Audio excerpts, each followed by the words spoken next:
If Northern Europe's idyllic beauty ever gets too idyllic for you, break a hole in the ice and take a dip. Ice bathing is Latvia's signature winter sport. It's really nice. It just makes us happy. Really? What exactly makes this ice-cold escapade so special?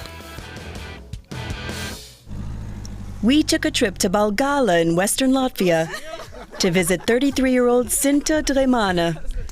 For 3 years now, she's been bathing outdoors once a week, whether temperatures are above or, like now, below freezing.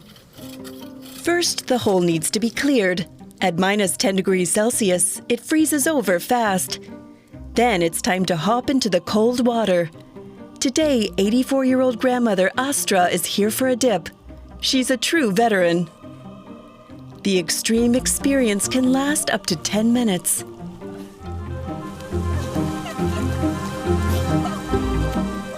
How is the cold even bearable?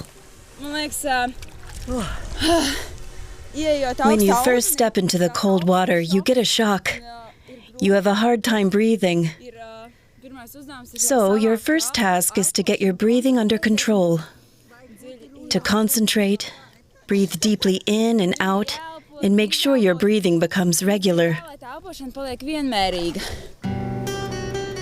The pastime might set Southern European jaws chattering, but here up north it's a tradition. It's said the Vikings practiced ice bathing over 1,000 years ago.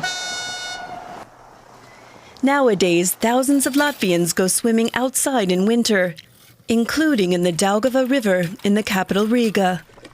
The ice here is thick, and chips of it could really hurt.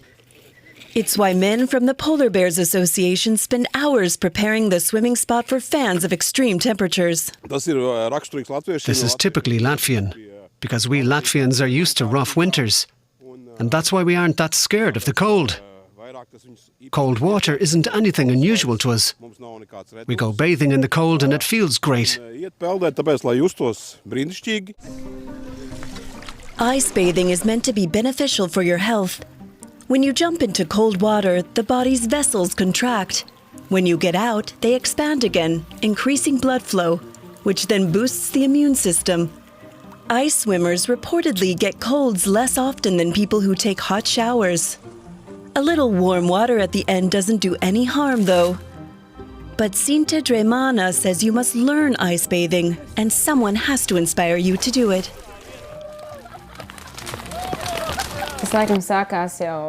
I started as a child. I used to listen to my grandma's passionate stories, how great it was, how much energy it gave you, and what a nice feeling of freedom you get from going bathing in the winter. It's kind of magic. Especially when she gets to warm up in front of the fire her husband has started. Their children, Emilia, Rudolphs, and Rainis, don't go bathing in the winter. Instead, they walk barefoot through the snow. The family's love for the cold keeps them strong, especially now in these troubled times. We're teaching our children to enjoy life in the here and now, every day. We're teaching them to seize all opportunities in life and not be afraid of anything. Especially not the frozen lake, where these cold rush enthusiasts can have plenty of fun. As long as the ice stays thick enough.